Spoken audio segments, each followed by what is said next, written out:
The Vietnam War was a long and bloody conflict. As part of a series of stories about history and family culture, one of our classmates interviewed her grandfather, who was a Vietnam vet. Nicole Martinez reports. It's been more than 35 years since the end of the Vietnam War, more than 58,000 American military personnel dying during the long conflict. Over 1 million Americans either fought in combat or provided support near enemy lines.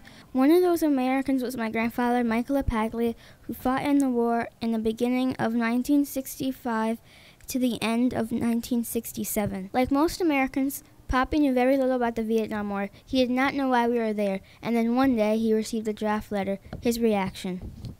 Scary. I felt like running to Canada. I felt like I very nervous, confused, and I knew it was something I didn't want to do, but I made up my mind to do it, go for it. Yes, people are running to Canada to avoid fighting in the war. It is estimated that tens of thousands of American men fled to Canada during the Vietnam era. For many who survived, it was a life-changing experience.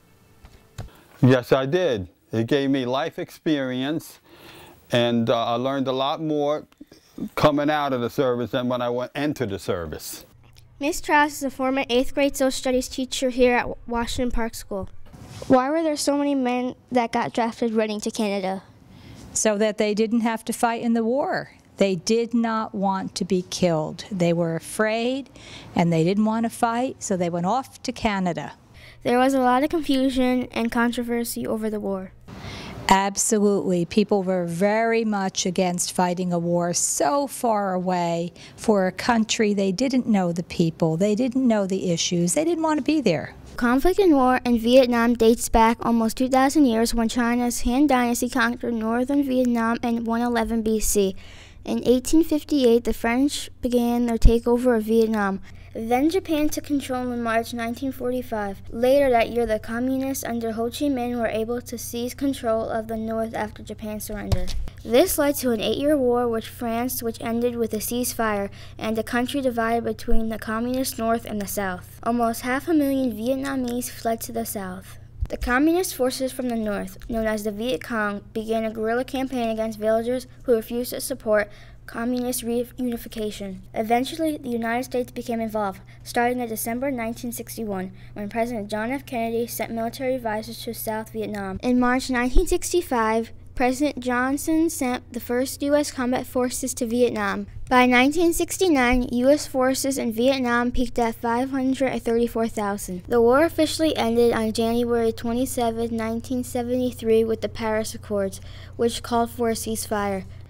The Communist North attacked the South in 1975 and took charge on July 2, 1976. The United States normalized diplomatic relations with Vietnam in 1995. Today, Vietnam remains a communist country which represses its people and restricts freedom of speech.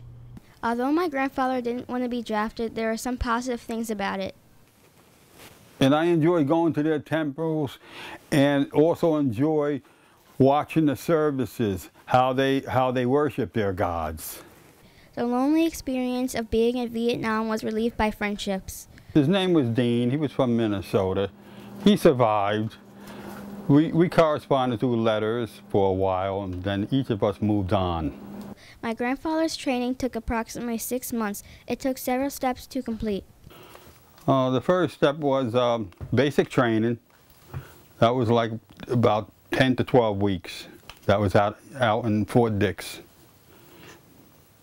From there, we went to AIT, Advanced Infantry Training, AIT, and that was an additional 12 weeks. You had the schooling and you had advanced training, and from there we went overseas.